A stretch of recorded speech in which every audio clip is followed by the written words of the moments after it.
taliyaha qaybta afraad ee ciidamada amisom Colonel Cabdiraxmaan Riyaal Xareed oo maanta soo gaaray magaalada Dhuusamareeb ee caasimadda Galmudug ayaa kulan looga hadlayay amniga la qaatay saraakiisha taliska qaybta 12aad oo uu hogaaminayay taliyaha qaybta General Cabdicasiis Cabdullaahi Cabdi Qooje.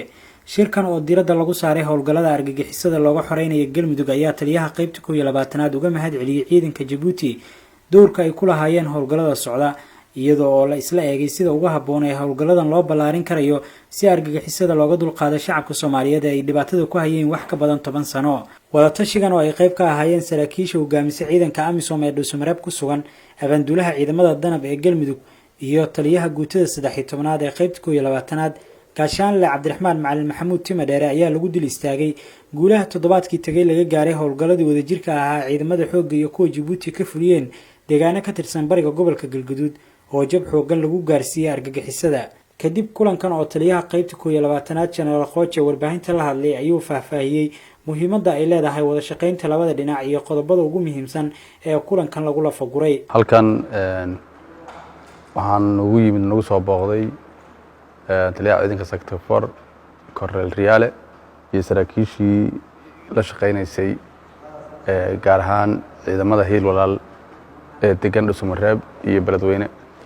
marka booqashadaasi waxay daba joogtay howlgalladii waagdhood la sameeyay oo aad iyo aad uga mahad celinayna ciidamada walaalaha reer Djibouti qaybta ay ka qaateen iyo sidii ay maartay ay u wajaheen cadawga asagoo taliyuhu uga bogaadinayo booqashadiisa iyo sida diyaar garowga ugu jirno la dagaalanka argagixisada sida uu nooga taageeri doona dilaadmo.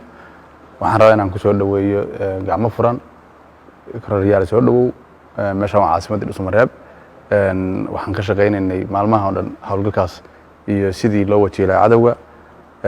waxaan rajaynayaa inaan guuleysan doono degmooyinka ay haystaan khawaarijtu inta badan ay isku soo abaabulaan in laga sifeeyo ayaa qorsheenu yahay. adinkuna waa malnaa shaqada aad maanta u joogtaan dalka Soomaaliya ay tahay shaqadaas iyo in la sii kordhiyo howlgallada iyo sida cadawga laga sifeeyo wadanka. aad u mahadsantihiin. waxaan rabaa inaan u mahad celiyo saraakiisha la shaqeysay sida gaarka ah nolosha Dhuusamareeb oo Axmed iyo hogaaminayeen iyo Banji iyo raggii la socday oo aad nolol shaqeeyay guulo waaweyn ka soo hooyay dagaalkii aan la galnay khawaarijta iyo nimanka ummadda dhibay.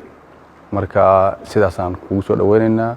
waxaan rajaynaynaa inaad hadii lahaydmo aad nagu kordhin doontid khibrad iyo shaqo intaba. waa maasanta. Colonel Cabdiraxmaan Riyaal Xareed taliyaha qaybta afraad ee ciidanka amisom oo dhankiisa ka waramay muhiimadda safarkan uu ku yimid magaalada Dhuusamareeb iyo kulankan oo la qaatay saraakiisha qaybta 12aad ayaa ballan qaaday in la xoojin doono iskaashiga labada dhinac si loo cirib tiro argagixisada ku dhuumaalaysanaysa deegaano kooban oo ka tirsan Galmudug. marka horeysa waxaan u mahadcelinayaa General Cabdicasiis oo maanta si fiican loogu soo dhaweeyay halkan isaga iyo tiimkiisaba annagoo saaka soo gaarnay booqasho dhowr saacadood ku imanay magaalada Dhuusamareeb. booqashadeedan waxay horkac u ahayd inaan marka u horeysa u hambalyeeno ciidankii Soomaaliyeed iyo ciidankii Djibouti howlgalkii ay dhawaanta ka sameeyeen gobollo kamida ama qaybo kamida degmooyinkan ay joogaan maxay ahayd al-shabaab. marka horeysa hambalyaan leenahay guushaad ka soo hoyseen. marka labaad waxaanu imanay inaan indhaynayno baahida ciidankii oo amisom ay joogay reer Djibouti joogay halkan wixii sidii loo soo xoojin kari lahaa iyo wixii kale ay baahi leeyihiin inaan daraasad u sameeyno sidii loo soo xoojin lahaa waxay baahi leeyihiin aan hore ugu soo dedeejin lahayn. waan ka wada sheekaysanaa iyo janaqaalkuba waxyaabo badan oo si howlgallada soo socday sidii loo wada geli lahaa. waxay weeyii ciidanka amisom ama reer Djibouti hadday doonto siday doonto baatay waxaan u joognaa waxa weeye sidii cadowga looga dhameyn lahaa dhulalka uu joogo oo dhan maadaama howlgallo ayaa la sameyn doonaa. howlgalladana wadajir baa lagu sameyn doonaa haddii la yiraahdo gooro dhow. waxaan rajaynaynaa inay guulo dambe ka soo hooyaan taasna.